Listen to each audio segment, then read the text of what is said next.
Здраво! Јас сум Славица, а ова е првото видео на подкастот Дијаспората зборува.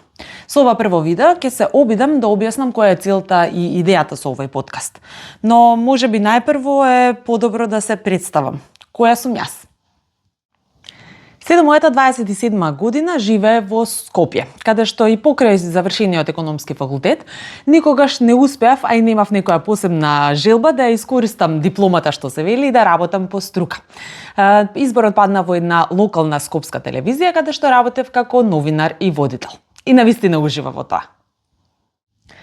По одреден сплет на околности и пратејќи го тогашниот дечко, а денешен маж, заврши во Осло, Норвешка.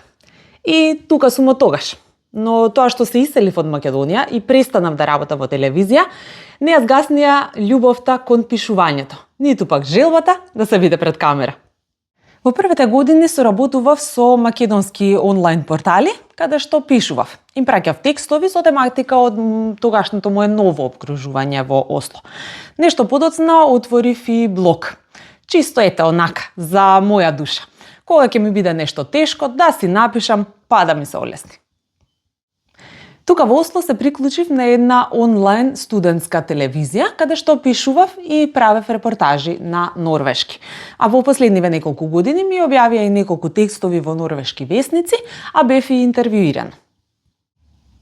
Ете, накратко, тоа би била мојата кариера во новинарството. Скромно, баш скромно. Желбата за собствен подкаст ја имам веќе неколку години, но никако да ја реализирам. Подкаст тука во Норвешка се слуша на платформи како Spotify, например. Но во Македонија во последниве години станат навистина тренди подкаст на YouTube. Па ете, јас така морав да се фрлам на тој бран и да направам YouTube подкаст. Кога дојдовме во Осло пред 13 години, не познававме многу луѓе кои што можеа да не упатат во работите, а и Facebook групите не функционира на истиот начин како денеска. Да не зборуваме дека ChatGPT беше мисловна именка. За среќа не поврзаа со нашинци тука во Осло, кои што навистина ни се најдоа во првите години.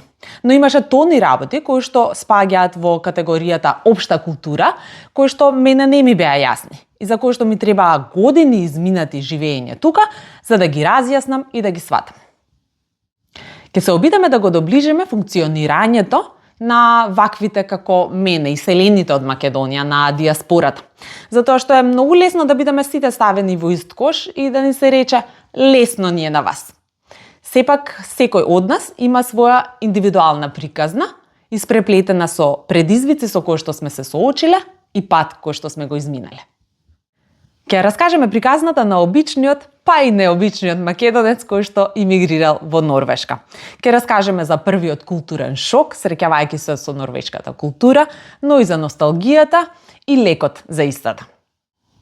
Добре дојдовте во Дијаспората зборува.